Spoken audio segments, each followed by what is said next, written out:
Hello, this here is Tyson with the Idaho Renaissance Fair Inc., and I welcome you to our YouTube page.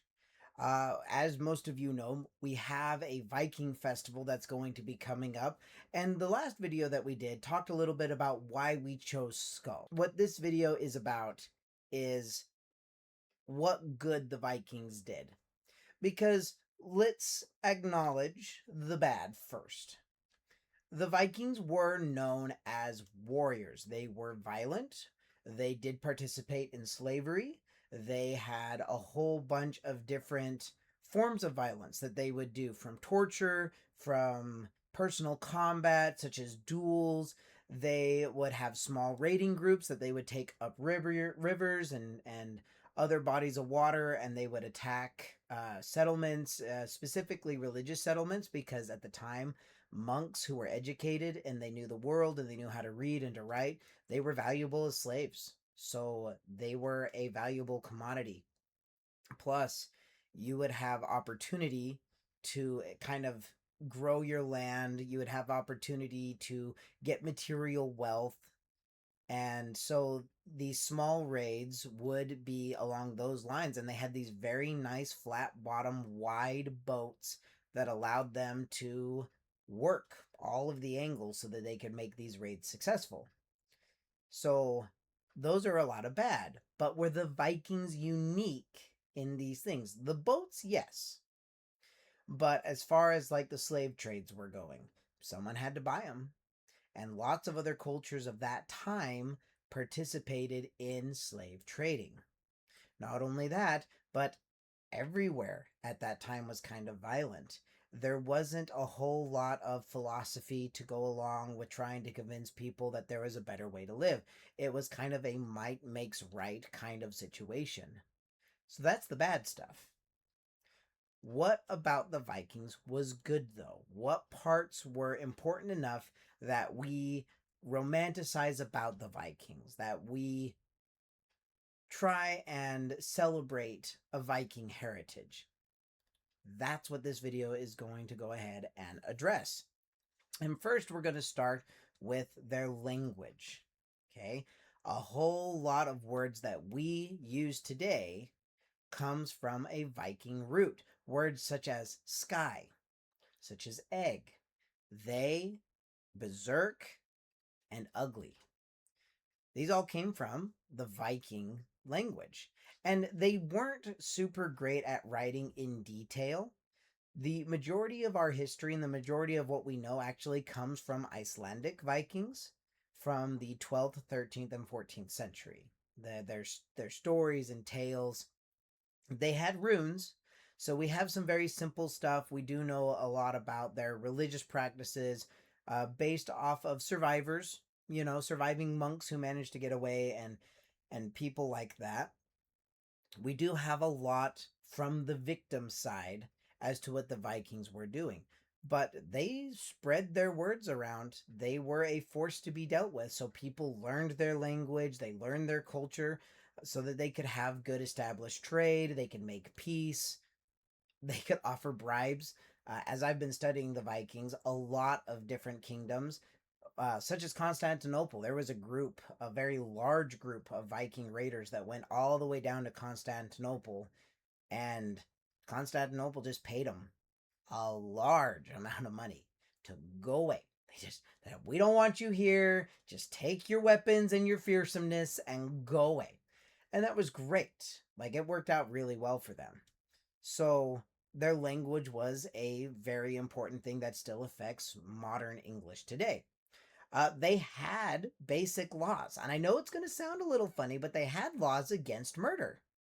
Eh, It was okay to kill your enemies. It wasn't okay to kill your neighbors. And so they had basic laws for killing. They had basic laws for stealing. No one likes being stolen from. That's why you call it raiding. It's one of those things. You can raid your enemies. You can steal from your enemies, the people you don't like. That was common back then. People raided the Vikings too. The Vikings were not without their own problems. It wasn't just a one way. And for 300 years, that was the way of life, specifically for the Viking culture. They did have democracy. a form of. There were kings and other nobles who would rule, but a whole bunch of these leading nobles would get together and they would have what was called a thing, or a democratic meeting of people where they would gather together and they would talk. Who are we going to raid? Uh, uh, One of the Erics, I think it was Eric the Red, actually, he stole some pillars from his neighbor and he used those to make himself a house. And these pillars, from my understanding, were very ornate and they were very critical and crucial to the buildings and Viking culture. And so when he stole these, some accounts say he didn't steal them, some say they were his originally, but the leading ones that I found say that he stole them from his neighbor. And his neighbor got all of his people together that he possibly could, and he chased after, I believe it was Eric the Red, and they tried to get these back. And because of everything that Eric had done, they banished him for 3 years. And that was done at the thing. They had all the leaders get together and they voted on it, and it was decided as a group.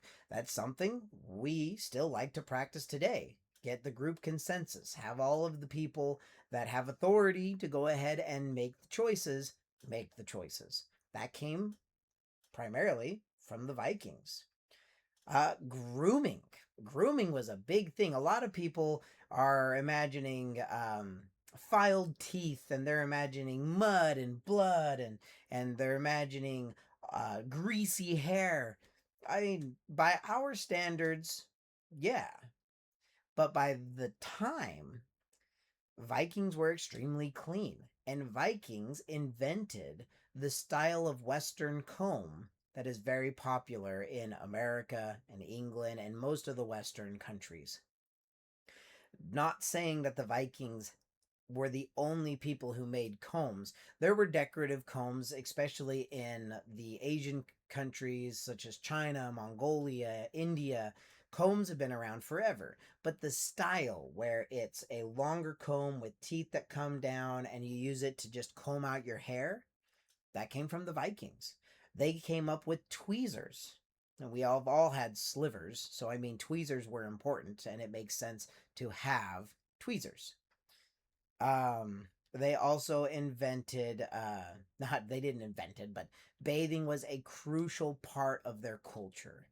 And at the time, bathing wasn't big for a lot of areas in Europe. So to have a group of people that would bathe most regularly was very odd. And we have found as we've progressed today, that's the same case with how we live because it's healthier. It's better for you. They lived healthier lives than the majority of their neighbors because of their baths. So we got that from the Vikings. Their exploration, the way that they expanded, there was a time where the Vikings were actively and successfully trading on 4 different continents: Europe, Asia, America, North America, and Africa, successfully doing this.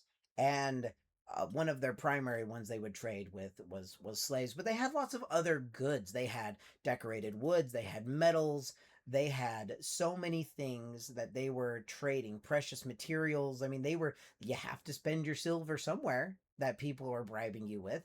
So trade was a very vital part, and it was good to make allies. They would have different houses combine through weddings and everything like that. So the exploration and the way that they went about the making of their boats, the way they went about establishing these trade routes, we learn from today and emulate some of those now. They also had different sports that they would do. And a lot of them are physical sports. Physical everything back then was where it was at. Obviously, they didn't have computers and television and stuff like that. So, forms of entertainment were down to physical activities such as sports. And the way that we do our skiing today, that was done by the Vikings. Skis have been around for over 8,000 years, but specifically the way that we ski in the Olympics, the way that you see people skiing for work, if they have to get places and they have to go long distance and snowshoes is just not the answer. That was pioneered by the Vikings. They lived far enough north, they had to do something. And why do it if you can't have a little bit of fun with it as well? So our modern take on skiing came from the Vikings. They also were quite dramatic. We always like a little bit of drama. There are people who will swear it off and everything, but look at our television. Okay, you look at the last 100 years of television, from the old black and white 1920s and silent films and stuff like that, where people are having these great adventures and the cops are running after people. They were having these adventures, and then you go farther on and you have soap operas and you have the Lone Ranger, and then you go into modern days where you have the murder mysteries like CSI and stuff like that. There's always been a drive for entertainment, some kind of drama.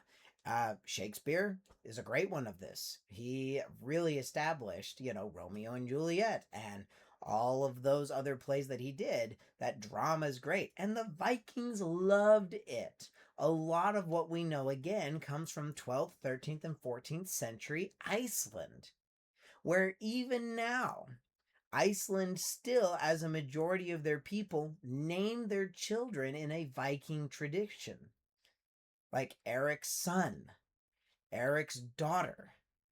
Those were Eric the Red's children, and they were both quite famous. In fact, there's a TV show that came out not too long ago, and those were the two main characters, were brother and sister, Ericson and Eric's daughter. Iceland still does that.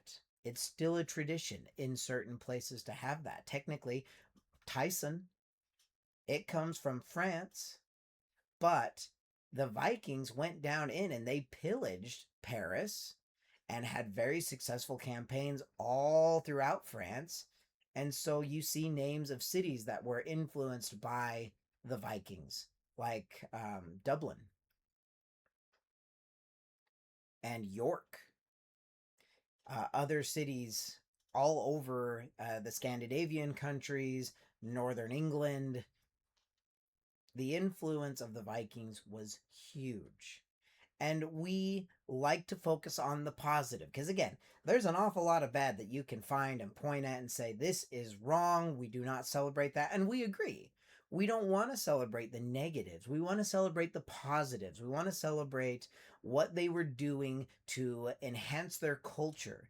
Because in 300 successful years of cultivating their civilization, a lot of good came out of it. And eventually it hit a point where the Vikings were being converted over to Christianity and they were becoming less violent. There were better ways to go about things. And it was kind of a general rule that Christians weren't supposed to attack Christians. So the level of violence was dropping down from what they were doing. The raids were becoming less, and eventually it turned into the Europe that we all are more familiar with more monarchies taking place, with bigger battles becoming more common, people trying to conquer other areas and all of that jazz. But you couldn't have that expansion, you couldn't have that conversion, you couldn't have any of that if all the culture was about was violence. So that's what we're celebrating. We're focusing on the positives. We're focusing on the things that the Vikings did for us that we still utilize today. Lots of people still do the skiing. We have a very big thing about grooming. It helps us with our dating lives. It helps us with our personal hygiene and all of that. And Vikings, we're to thank for that. So I hope that your history is as fun as our history. I hope you learned a little bit from this. Do make sure to have yourself an amazing day, and we'll catch you on the next one. Huzzah!